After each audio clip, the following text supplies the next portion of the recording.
The following audio was given to me with the promise that I would keep the interviewer's identity anonymous. In order to keep this promise, I have cut out the interviewer's speech and re-recorded their lines with slight alterations for easier understanding. Jacob's mic is terrible.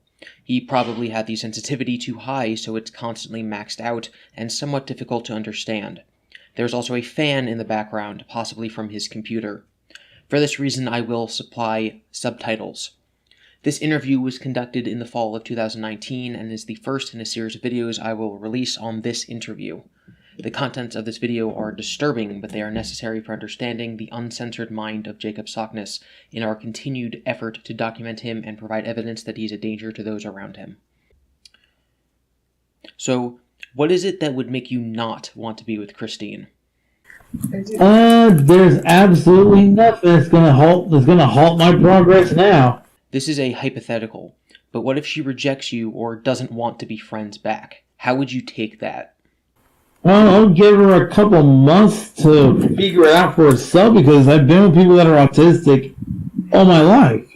Yesterday we were talking about BronyCon and the ritual that the bad man wanted to do to Christine. Could you enlighten us on that? Oh, you mean Jacoba wanted to rape Christine and have some kind of demon seed child or whatever? That one?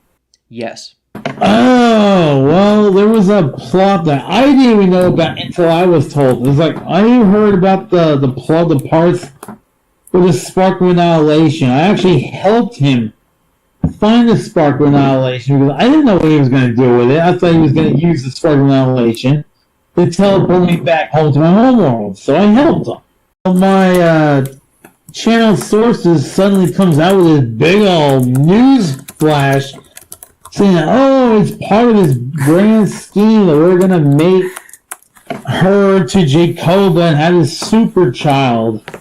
When I was, I'm aware of a DNA integrate between Jacoba and these tardigrade aliens and stuff. It's like, I'm aware of that. I just didn't know the contents of it. So that lined up. The Spark of Annihilation lined it up with things I've already known. He's after this source of power, but they were never connected in my mythos. So my ancestors never connected the two. And then now Fujimo Shido comes on connecting everything together. Everything I've done for the last 5 years is connected all of a sudden about this. And I didn't even know Christian until last August. But I'm dealing with stuff 5 years ago that has been planned by them, by the aliens from Rokot, Kitasuna, Alien Empire crap. Your parents kicked you out of their life due to the alien stuff, so who takes care of you now? Basically the aliens are my parents. That's it, the aliens are my parents. That's neat. I want alien parents. Actually, no, you don't, because most aliens want some ulterior motive to be interacting with you. You've said that aliens mostly want humans for perverted stuff. Are all aliens after Chris in a sexual way? No, they're after her. Apparently, she is an heir to the entire empire, and they see her as some kind of a host for some genetic material that Jacoba wants to have bred into his children. And given the Rokot Empire's history of slavery and stuff to do with slavery, that is probably what they're after. Is making an alliance with the guy who wants to enslave the human race and rape Christine really a good idea? That seems like a shaky plan. Things could go wrong easily. Yeah, but I think it is better than outright trying to destroy the guy like Christine tried to on, I think it was Friday or Saturday. She tried to simply attack Kitasuna, and it turned out she ended up in this thing called the Iron Curtain Defenses, which creates illusions allowing you to think, oh, I've won. I'm going to back down now because I've just won this battle. So, Jacob, would you say that it's true that there's a plan Chris doesn't know about for when you meet up at BronyCon? I've told Chris everything I know about, and she's aware there's a paradox. She considers it a paradox that Jacoba's still alive as it is. Does she know that you made an alliance with Jacoba? Yeah, because we're playing an alliance, right? And we're playing an alliance, and I think I made it pretty public that we started the alliance. It's in the general chat on here, in the general room. And Chris is okay with making an alliance with the person who's going to rape her. Well, she seems to be okay with forming an alliance to disguise her plans to destroy him. So, back when you were, and as you put it, quote, really messed up and super into Chris, was that Jacoba's influence? No. Jacoba had no part. That was Jubilee, which is the god of Equestria, king of Equestria, which is no king in the My Little Pony series, but there is a king in the behind the scenes part of it, where Jubilee supposedly seeded all the information of My Little Pony to discuss his history and his culture to the humans. And I'm starting to realize that since my BFF Nicholas, from when I started ARC a couple months ago, has been in contact with the Sailor Scouts, with Sailor Moon, and they took a picture of the crystal, showed that to the aliens, and I bought a crystal, showed that to the aliens, that there is a reality behind most television series. It's just that it's not exact. So you said you were going to do the ritual next Halloween, didn't you? Yeah, I was going to try, but I'm not sure when we're going to be able to. Me and her were supposed to meet. But that was back when I thought I was getting my inheritance in time from my mom's death. I was supposed to get some inheritance money. I was going to go out there and set up a temple in her backyard because the house is completely filled with stuff. So how long were you going to stay with Chris? I was just going to stay with her for a few months. I would live with her, but I really doubt I'll be able to handle the smell of the house because I do have a blanket. And that box smelled up the entire office that my manager had. And I opened up in my room, let the thing air out. It was like, close smell of diabetes. Somebody there has got severe diabetes. And I'm pretty sure it's Chris if she's drinking that many Fantas. Can you tell me more about the rituals, the sacrifice that you have to make? Would you actually kill someone for Chris to perform the ritual? I've actually killed dozens of homeless people via sending a demon out there to make them overdose. So probably 30, 40 people have died because of her. Directly, where I named them and told them, like, yes, demon, here's your marks. It's these people outside my building. Kill them.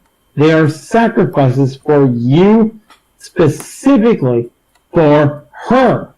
How did you kill them? The demon overdosed them. Every one of them overdosed. Everyone was overdosed. Well, there's a bit of blood on. There's a bit of blood. It's not. I don't consider it human blood because drug addicts. I don't consider it human at all because humans wouldn't do that. But when it comes to the spiritual shit, I've killed 2 Nephilim giants for her. Myself killed 2 Nephilim giants. Was it very intense? It was very intense. It was really hard to do. It was a big battle. It was a big old astral battle. All that stuff. And I forget, it was all for her. Did Chris appreciate that? I think it might have given her headaches, for all I know. I'm not sure she appreciated it. You talked about previous sacrifices in our other conversations. You mentioned that it wasn't intentional, but that your roommate sacrificed people to Slender Man. Were they sacrifices? They were sacrifices for the 2016 Dimensional Merge, before Christine started practicing, before the idea guys brought it up forward. I was doing my own version of Dimensional Merge. And it does require human sacrifices. It requires soul. Because when it comes to black men, when it comes to magic, there's sacrifices you make for power. Yeah, you can either, for white magic, you can give your cum. You can ejaculate for white magic. Why don't you and Chris just do that? Because it would take 1,000 years. So what she wanted to take 1,000 years. And of course, I'm sterile. I don't have the emotions. I never developed a sex drive or anything like that. So I can't ejaculate myself. I don't know, maybe that is my autistic disability. Or my autistic ability that I'm pure and can't do these adult things. I don't know. I never figured that out, but it happens to be what it is. And she told me she can still do her thing, her part, to make the Vessels of Armageddon doll. So I'm going to rewrite the ritual with her, the chaotic combo as the gods, the supreme gods. And she has to fuck each one of them every night. And I don't remember having 9 of them. I don't remember how many of them there are. I think it was like 6 of the chaotic combo or whatever. So it's going to rewrite a ritual involving the chaotic combo. She gives him a sexual offering that she turns in. The chaotic combo turns into a life force for Magichan to merge into a cloth doll that I have, and that she will be able to have Magichan with her. And then we will then begin to work on the dimensional merger. I have told her, do not under any circumstances film this. Because when you document magic, it does take a little bit of the power out of it. And when it comes to merger, we need everything for this. We can't sacrifice power for proof. So, have you ever seen a psychiatrist? I was in special ed. I was diagnosed with autism at Stanford when I was between 3 and 6. I had all that crap. And then I was special ed all the way through high school because I'm not as smart as Chris. I would have survived mainstream. But after I got out of high school, I've never seen a doctor since for my head. Is the law the only thing stopping you from hurting homeless people? Pretty much, it is the law. It's the only thing stopping me from using it for food and resources, leather, sinew, whatever. I don't consider them human. I consider them the Ebola. I think of them as the Ebola virus. I don't consider them any more human than the Ebola virus. There are cancer on our society, and if the law allowed it, I would use them as sinew and meat. If you had the legal ability, how would you kill a homeless person? Like a cow in India, with a machete to the back of the head like in India, with a cow. What would you do with the remains if you harvested a person? Go Leatherface, why not? Go full cat suit like Leatherface. Do you ever get uncontrollable urges to hurt the homeless, and you have to stop yourself because of the law? Very seldom. I usually answer long before it gets to that point with a stick a fucking demon on him. And yeah, that demon will make them overdose. His name is Belial. The demon of the worthless. And he will do whatever horrible shit I want. So if I have to, I'll summon Belial. So when you get really, really mad, you summon Belial to kill the homeless people, right? When I get really mad, I'll summon Belial. And I don't care what happens to them because they ain't fucking human. Because humans bathe, they live in houses, they're tenants or owners. And that's my definition. Does Jacoba ever possess your body and make you do things? No, because he's too violent.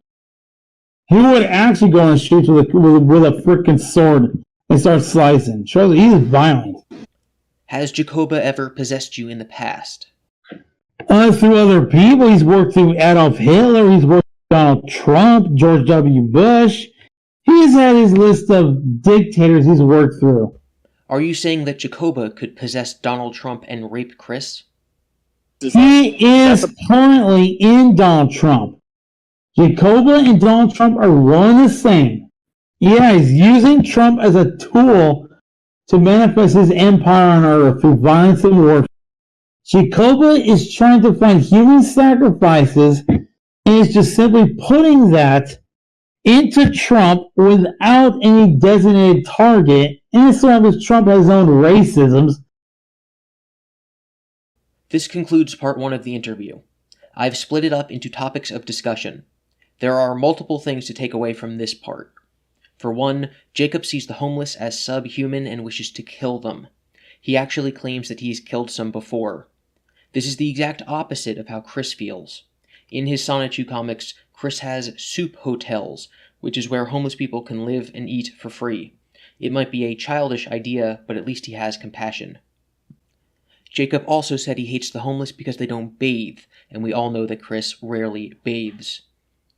Jacob also says that he won't be able to stand living in Chris's house because it smells. Jacob actually says that Chris smells bad. I don't think Chris would like hearing that. Jacob also says multiple times that Jacoba has never and cannot possess him. This goes against all the claims that all of his bad actions and words can be attributed to Jacoba possessing him. This means he's lying to Chris about this fact. Please share these details with Chris. We have Jacob's voice on recording admitting to these things, and there's more to come later.